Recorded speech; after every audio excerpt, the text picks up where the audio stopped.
Hello everyone, I hope you all are doing well and learning from my video. तो इस video में हम बात करेंगे, एक और एडिटोरियल पब्लिश हुआ है। जैसे मैंने आपको आर्टिफिशियल शुगर के बारे में बताया था, जिससे क्या नाम है बहुत सारी बीमारियां देखने को मिल रही हैं, जो नॉन कम्युनिकेबल डिजीज़ होते हैं, कार्डिक हार्ट से रिगार्डिंग जो प्रॉब्लम होते हैं वो देखने को मिल रहे हैं आर्टिफिशियल शुगर से। तो उसी के रिगार्डिंग छपा है कि सोल्ट को भी हमें रेगुलेट करना पड़ेगा, बिकॉज ऑफ सोल्ट से भी हमारी बहुत सारी दिक्कतें देखने को मिलती हैं। जैसे इसके अंदर क्या बताया, जो WHO है, वर्ल्ड हेल्थ ऑर्गेनाइजेशन है, उसने रिकमेंड किया है, क्या रिकमेंड किया है कि हमें जितना सोल्ट खाना चाहिए ना पूरे दिन में, वो 5 ग्राम से कम खाना चाहिए। बट इंडिया के अंदर उल्टा ही हो रहा है। ठीक है, ये 5 ग्राम से कम जो 18 प्लस के अडल्ट है ना, उनके लिए है। और इंडिया में हमारा 10 से लेके 11% तक हम क्या नाम है इसको सोल्ट को हम कंजप्शन करते हैं। तो डेली बेसिस पे कर रहे हैं हम 10 से लेके 11 ग्राम तक। तो ये है ना बहुत बड़ा हेल्थ रिलेटेड इशू देखने को मिल सकता है। तो जो WHO ने गोल सेट किया है ना, ये 2025 तक किया है कि 2025 तक इस गोल को मतलब अच्छे से लगाना पड़ेगा। तो हमें इसके अंदर जो 5 ग्राम से नीचे नीचे तो कहाँ है, और इसने इसके साथ साथ है हमें इसको 30% तक रिड्यूस करना चाहिए, क्योंकि सोल्ट हमें बहुत सारे इश्यूज दे सकता है। ठीक है, ये WHO की बात है, इसके अंदर कहा गया है। और इंडिया जो है इसके अंदर बहुत स्लोली प्रोग्रेस कर रहा है।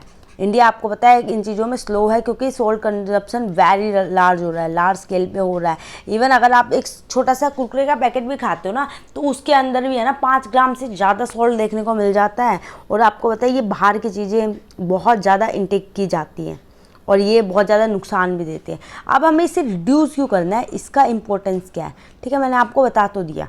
तो जैसे आपको पता है ज़्यादा सोल्ट खाओगे, मोर सोल्ट, अगर आप ज़्यादा सोल्ट खाते हो तो आपको क्या है, इसके बहुत ज़्यादा इम्पैक्ट देखने को मिलते हैं। जैसे BP आपका हाई हो जाता है, BP हाई आ गया, हार्ट से रिलेटेड डिजीज़ होता है, हार्ट हो गया, कार्डियोवास्कुलर हो गई, स्ट्रोक हो गया, है ना, ये सारी चीज़ें देखने को मिलता है। तो सबसे ज़्यादा आपको कार्डियोवास्कुलर डिजीज़ इसमें आपको देखने को मिलता है, जिसका मोर्टेलिटी रेट बहुत हाई है। आपको पता है हार्ट अटैक वगैरह केसेस बहुत ज़्यादा हाई है इंडिया के अंदर। इवन लो से लेके मिडिल लेवल पे भी अगर बात करें तो इंडिया के अंदर बहुत ज़्यादा हाई होते हैं। लाइक इंडिया के अंदर आपको देखते तो हाइपरटेंशन लोगों को बहुत है, BP की प्रॉब्लम, ठीक है, जिससे अटैक वगैरह आ जाते हैं। इवन जो कार्डियोवास्कुलर डिजीज़ होते हैं वो बहुत, बता रही हूँ कि बहुत ज़्यादा इम्पैक्ट देखने को मिल रहा है। जितनी भी साउदर्न स्टेट है वहाँ पे बहुत ज़्यादा हाई है। अब साउदर्न स्टेट की बात करेंगे, लाइक आप नीचे की तरफ चल जाओ, ठीक है, तमिलनाडु वगैरह, केरला वगैरह, ये जो है यहाँ पे है ना हार्ट अटैक के बहुत ज़्यादा केसेस देखने को मिल रहे हैं। तो यहाँ पे बहुत हाई है, वेरी वेरी हाई है। जैसे 2020 की अगर रिपोर्ट की मैं बात करूँगी, 2020 में एक रिपोर्ट आई थी जिसने क्या कहा था, मेडिकल सर्टिफिकेशन जो होते हैं ना उन्होंने ये दिया था। अब मेडिकल सर्टिफिकेशन ने क्या कहा था इसमें कि जो जितनी ज़्यादा डेथेज हुई है ना, उसमें कॉज ऑफ डेथ का ज़्यादातर 31% जो इंडिया के अंदर डेथ हो रही है ना, वो हाइपरटेंशन की वजह से हो रहा है। अब देखो कितना नंबर हाई है, 31%, ठीक है, 31% डेथ जो है ना वो हाइपरटेंशन है। रीज़न क्या है, हाइपरटेंशन सोल्ट की वजह से ही इंक्रीज़ हो रहा है। तो ये तो हमारी मेडिकल सर्टिफिकेशन ने बात कर दी। उसके साथ साथ हमारी किसने बात की है, world economic forum. World economic forum ने क्या कहा है कि 2030 तक, ठीक है, 2030 तक इंडिया को बहुत बड़ा लॉस देखने को मिल सकता है, क्योंकि इसकी $2 ट्रिलियन का इसको लॉस देखने को मिल सकता है। मतलब इतने के आसपास लोगों की डेथ हो सकते हैं बिकॉज ऑफ हाइपरटेंशन और हार्ट रिलेटेड इश्यूज। तो ये बहुत बड़ा झटका इंडिया को देखने को मिल सकता है, ये वर्ल्ड इकोनॉमिक फोरम ने कहा है। अब इसके रिगार्डिंग क्या इंडिया ने कोई कैंपेनिंग वगैरह चलाई है, क्योंकि इश्यूज तो आ जाते हैं पर इंडिया भी तो कैंपेनिंग वगैरह में आगे है। आपको पता है हर चीज़ की रिगार्डिंग कैंपेनिंग होती है। तो कैंपेनिंग में सबसे बड़ा जो हमारा है, ईट राइट इंडिया कैंपेनिंग, ठीक है, ईट राइट इंडिया कैंपेनिंग। अब इंडिया कैंपेनिंग इसके अंदर क्या है, आपको फूड एंड सेफ्टी के स्टैंडर्ड को मेंटेन करना पड़ेगा, ठीक है। जो ये बनाते हैं ना खाना, आगे चिप्स कुरकुरे वगैरह, इनके जो FSSAI है, food safety and standard authority of India, तो इन्होंने इसको दिया है ईट राइट इंडिया कैंपेनिंग। इन्होंने एम क्या है कि ट्रांसफॉर्म करना है इंडिया को फूड सिस्टम, ठीक है, जो हमारा फूड सिस्टम है जो हम खाते हैं उसको हमें ट्रांसफॉर्म करना है।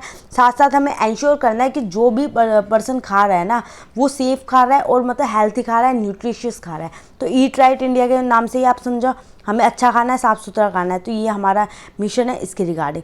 इसके बाद अगर दूसरे की मैं बात करती हूँ, हमारा आज से थोड़ा कम कैंपेनिंग, ठीक है, आज से थोड़ा कम कैंपेनिंग, ठीक है। अब ये भी हमारे किसका है, FSSAI का है,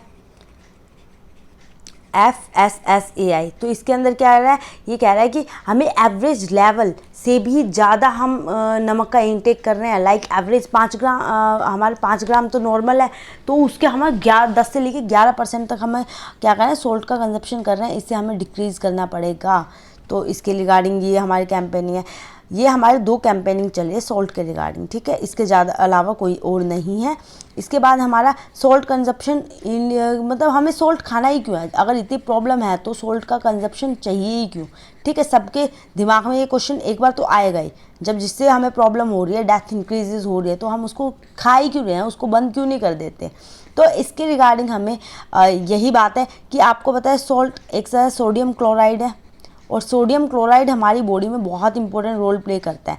अब इसका इंपॉर्टेंट रोल कैसे है, ये बहुत न्यूट्रिएंट वगैरह प्रोवाइड करता है, इवन डिफरेंट रोल प्ले करता है। सोडियम क्लोराइड के अंदर इलेक्ट्रोलाइट मतलब इलेक्ट्रोलाइट का प्रोसेस करता है, लाइक बॉडी के जो फ्लूइड को वो रेगुलेट करता है, ठीक है। बॉडी के अंदर जितना फ्लूइड है ना, उसको ये रेगुलेशन का काम करता है, इसलिए हमें सोल्ट का कंजप्शन है बहुत ज़रूरी है।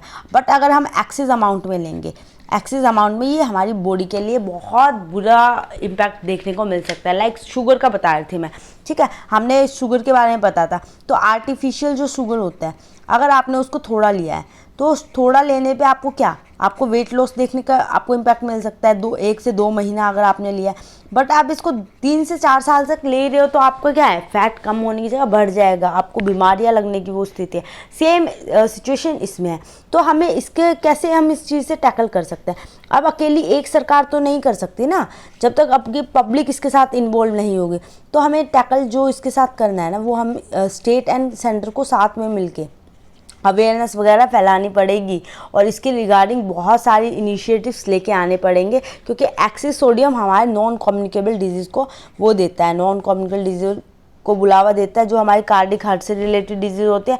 इवन सोडियम रिडक्शन पॉलिसी भी हमें लेके आनी पड़ेगी साथ में मिलके, ठीक है, सोडियम रिडक्शन पॉलिसी। अब सोडियम रिडक्शन पॉलिसी ये क्या है, जो हमारा SDG सेट हुआ है, ठीक है, SDG सेट हुआ है, उसमें नॉन कम्युनिकेबल डिजीज़ की बात है। अगर हम इसको रिडक्शन की पॉलिसी लेंगे, लोग अगर कम लेंगे, हम इसके ऊपर फोकस देंगे, है ना, बहुत अच्छे से फोकस देंगे, तो हम अचीव कर सकते हैं जो SDG गोल्स हैं, और हमारे जो इसके रिगार्डिंग जो डेथ वगैरह है ना, वो स्टॉप हो सकती हैं। आई होप आपको ये सारी चीज़ें क्लियर हो गई होंगी, and thank you so much for watching my video. मिलते हैं नेक्स्ट टॉपिक में।